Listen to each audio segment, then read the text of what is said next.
నగరంలోని kids engineering కళాశాలలో CSC విభాగం అసిస్టెంట్ ప్రొఫెసర్ నాగనూరి రాజేందర్కి డాక్టరేట్ లభించింది. Warangal Kakatiya institute of technology and science information technology విభాగంలో అసిస్టెంట్ ప్రొఫెసర్గా పనిచేస్తున్న నాగనూరి రాజేందర్కు పిహెచ్డి డిగ్రీ సాధించారు. ఈ సందర్భంగా కిడ్స్ కళాశాల ప్రిన్సిపాల్ రాజేందర్ని సన్మానించారు. ఈ సందర్భంగా వారు తెలియజేస్తూ అతని పరిశోధన పని శాటిలైట్ ఇమేజెస్ వర్గీకరణ, వార్తల డేటా వర్గీకరణ, లార్జ్ లాంగ్వేజ్ మోడల్ డేటా వర్గీకరణకు వర్తిస్తున్నారు.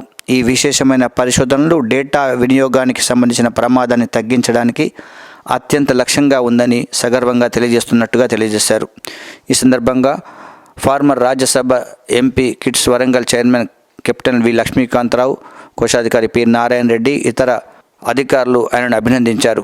ఈ కార్యక్రమంలో registrar professor M Komal Reddy, professor head department of IT professor మరియు head department of IT professor Senthil Murugan, వివిధ విభాగాల డీన్లు ఈ కార్యక్రమంలో పాల్గొన్నారు.